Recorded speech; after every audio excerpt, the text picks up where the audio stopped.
सड़क किनारे एक बाप ने अपने बेटे को थप्पड़ मारा और उस एक थप्पड़ ने मेरी जिंदगी बदल दी। उस पल मुझे अपने पापा की याद आई, जिनसे मैं 10 साल से नाराज था। तब समझ आया पापा कभी गलत नहीं होते। मैं अपनी पत्नी और बच्चों के साथ चाट के ठेले पर दही बड़े खा रहा था।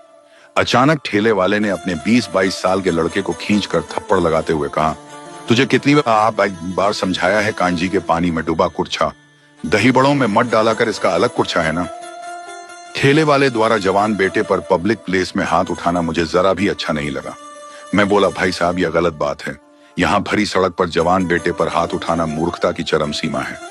लड़के के पिता को गलती का एहसास हुआ तो उसकी आंखों में आंसू आ गए। वह भरे गले से बोला, क्या करूं साहब, ये जब गलती दोहराता है तब मुझे गुस्सा आ जाता है। एमए कर रहा है फिर भी गलतियां करता है, और शायद आजकल मैं भी ज्यादा चिड़चिड़ा हो गया हूं। बाप की आंखों में आंसू देखकर लड़का मुझसे गुस्से में बोला, गलत मेरे पापा नहीं है साहब, गलत आप हो जो एक बेटे के सामने बाप को गलत सिद्ध करने की कोशिश कर रहे हो। ये मेरे पिता है, इनका मुझ पर पूरा हक है। ये मुझे थप्पड़ मारे या लठ मारे, मुझे इनसे जरा भी शिकायत नहीं है। जब इनसे मुझे कोई शिकायत नहीं है तब आप क्यों ज्ञान झाड़ रहे हो। और सुनो, बाप कभी गलत नहीं होता, हमेशा औलाद की गलत होती है। मुझसे कड़वे शब्द कहकर लड़का अपने पिता के आंसू पोंछते हुए बोला, खुद को दुखी करने की कोई जरूरत नहीं है पापा, लोगों की बातों पर ध्यान मत दीजिए। जब आप थप्पड़ लगाते हैं तब मुझे बहुत अच्छा लगता है। मुझे तो बुरा तब लगता है जब आप कई दिनों तक मुझ पर हाथ नहीं उठाते। तब मैं सोचता हूँ पापा थप्पड़ क्यों नहीं लगाते, आजकल उनको मेरी फिक्र नहीं होती क्या। मेरी पत्नी और बच्चे मुझे अजीब नजरों से ताड़ रहे थे। पत्नी तो जैसे आंखों ही आंखों से कह रही थी कि और पढ़ो। दूसरों के पचड़े में मैंने तुरंत दहीबड़ों के पैसे चुकाए और अपने परिवार को लेकर वहां से चला आया। पत्नी और बच्चे थोड़ा आगे चलकर फिर एक ठेले पर रुक गए और पानी पूरी खाने लगे, मगर मेरे दिमाग में नगाड़े से बज रहे थे। ऐसे लग रहा था जैसे दिमाग का कोई बंद दरवाजा खुल गया हो, क्योंकि मुझे अपने पापा की बहुत याद आ रही थी। 10 साल पहले मैं उनकी छोटी सी बात पर नाराज होकर शहर चला आया था, फिर वापस अपने घर नहीं गया था। तब से मन भारी है। छोटी सी ही बात तो थी। एक दिन मैं थोड़ा लेट घर गया था, तब पापा ने मुझे मेरी पत्नी के सामने डांटना शुरू कर दिया था। मुझे गुस्सा आ गया था। मैं बोला, पापा अब मैं परमानेंट बड़ा हो गया हूं, अब मुझे आपका इस तरह डांटना अच्छा नहीं लगता। तब पापा ने अपनी चमड़े की जूती निकालकर मेरी तरफ फेंकते हुए कहा था, मुझसे भी बड़ा हो गया क्या, रुक तुझे मैं बताता हूँ। जूती मेरे कान के पास से गुजर गई थी। शुक्र था कि मैं बच गया था। फिर मैं कन्न रहने दौड़कर अपने कमरे में चला आया था। पत्नी मेरी तरफ देखकर हंस रही थी। बाहर पापा चिल्ला रहे थे, बहुत बड़ा साहब बन गया, क्या तू इस घर में रहेगा तो मेरी सुननी ही पड़ेगी तेरे लिए। मैं अपने घर के नियम कायदे नहीं बदलूंगा। सो बार कह दिया है, रात 9 बजे से पहले घर आ जाया करो। फालतू के लड़कों के साथ बैठकर बुरी आदतों में पड़ जाओगे। मगर मेरी बात तुम्हारी समझ में नहीं आती। मैं कमरे में बैठा चिल्लाया, नहीं रहना मुझे इस घर में। सुबह घर छोड़कर चला जाऊंगा, मुझसे आपकी तानाशाही सहन नहीं होती पापा। दुगुने गुस्से में बोले, कल जाता अभी चला जा, इस घर में रहेगा तो मेरी सुननी ही पड़ेगी। मेरे अंदर गुस्से का जहर भर गया था। उस दिन सुबह 4 बजे मैं पत्नी को लेकर चुपके से घर छोड़ आया था। पापा, माँ, भाई और भाभी सबको छोड़ आया था। घर में सब पापा से डरते थे, मगर मैं उनके सामने बोल जाता था, क्योंकि मुझे लाभा नहीं लगता था पापा गलत हैं। मगर आज उस लड़के के मुंह से यह सुना कि बाप कभी गलत नहीं होता, हमेशा औलाद ही गलत होती है। क्या मैं गलत हूँ? बीवी बच्चे मजे लेकर पानी पूरी खा रहे थे, मगर मेरे भीतर विचारों का भंवर चल रहा था। उस रात मुझे नींद नहीं आई। 10 साल से पापा का चेहरा भी नहीं देखा था। हाँ, माँ और भैया भाभी मेरे पास शहर कई बार आ चुके थे, मगर हम बाप बेटे में अच्छी भली ठन गई थी। बाप जिद्दी था तो मैं उनसे 4 कदम आगे था, क्योंकि मैं भी तो उनकी ही संतान था। पत्नी ने पूछा, क्या हुआ, नींद नहीं आ रही क्या बहू, अभी तक जाग रहे हो? मैं बोला, पापा की याद आ रही है। वह आश्चर्य से 0 वोल्ट के बल्ब की रोशनी में मेरे चेहरे को देखती हुई बोली, लगता है ठेले वाले के लड़के की बात दिल को लग गई है। मैं उदास होकर बोला, वो 20 साल का लड़का बहुत बड़ी बात बोल गया, और उसने झूठ नहीं कहा। पापा कभी गलत नहीं होते, उनकी हर बात में हमारा भला छुपा होता है। पत्नी मुझे पुचकारते हुए बोली, इसमें उदास होने की क्या बात है, दिवाली की छुट्टियां चल रही हैं, चलो इस बार दिवाली गांव चलकर मनाते हैं। मैं तो पिछले 10 सालों में कई बार गांव जा चुकी हूँ। ससुर जी से भी बहुत बार मिल चुकी हूँ। वो मुझे तो बहुत प्यार करते हैं, हमेशा सर पर हाथ रखकर आशीर्वाद देते हैं, बच्चों को भी खूब प्यार करते हैं। मैं बोला, एक बात बता। वह बोली, क्या? मैं बोला, क्या पापा मुझे माफ करेंगे? पत्नी हंसते हुए बोली, अरे यार, आप भी कहाँ खंदक खाए बैठे हो, इतनी बड़ी तो लड़ाई ही नहीं हुई।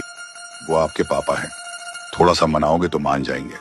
अगर गुस्से में एक आध जूता लगा दे तो चुपचाप खा लेना। बचपन में बहुत जूते खाए हैं। आपने पत्नी तो सो गई थी, मगर मुझे नींद नहीं आ रही थी। रह रहकर पापा की याद आ रही थी। घर में मैं सबसे छोटा था। पापा भैया और दीदी से ज्यादा मुझे प्यार करते थे। बहुत बार वो मेरे लिए छुपाकर चीजें लाया करते थे। बहुत बार उन्होंने मुझे रात को उठाकर चॉकलेट दी थी।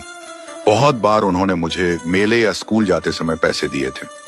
मैं 10-12 साल का हुआ तब तक पापा की छाती से चिपक कर सोया करता था। सर्दियों के मौसम में जब मैं टेमाती लात मारकर रजाई दूर फेंक देता था, तब पापा बार बार मुझे रजाई ओंढाया करते थे। जब बड़ा हो गया तब भी बहुत बार पापा मेरे कमरे में आकर रजाई ओंढाते थे। जब सुबह हम लोग गांव के लिए निकले तब वर्षों बाद मन में एक अलग ही खुशी थी।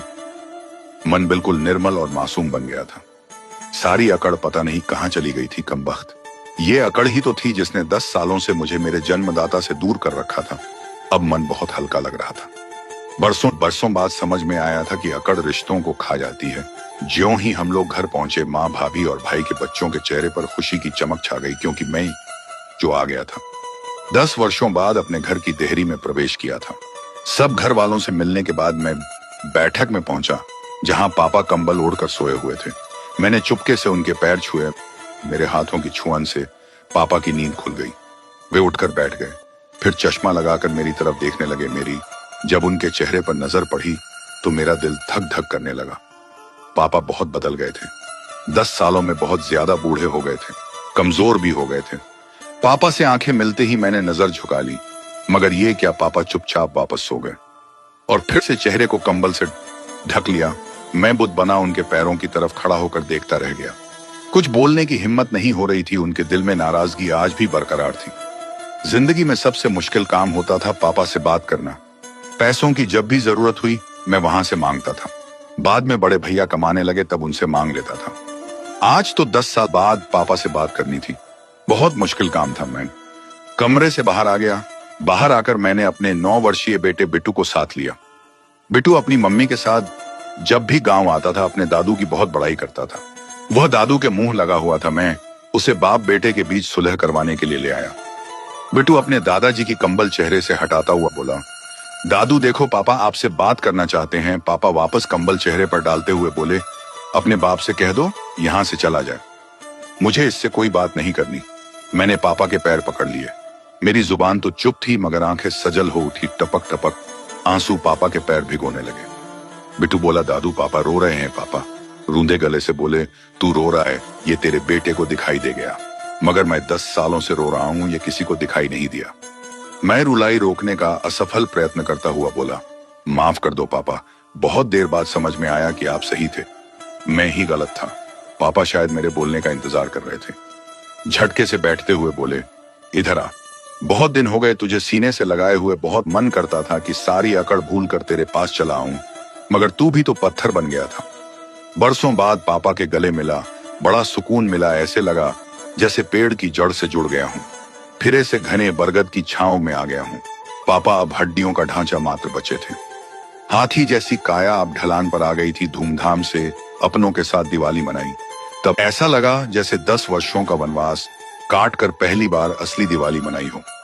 मैं पापा और माँ को अपने साथ शहर ले आया। फिर कुछ महीनों में ही मैंने महसूस किया कि पापा का स्वास्थ्य सुधर गया है। अब वो पहले की तरह तरोताजा नजर आने लगे हैं। लेखक मीरा देवी पोस्ट अच्छी लगे तो लाइक, शेयर और कमेंट्स करें। अच्छी कहानियों के लिए पेज को फॉलो करें। कीमती समय निकालकर पढ़ने के लिए धन्यवाद।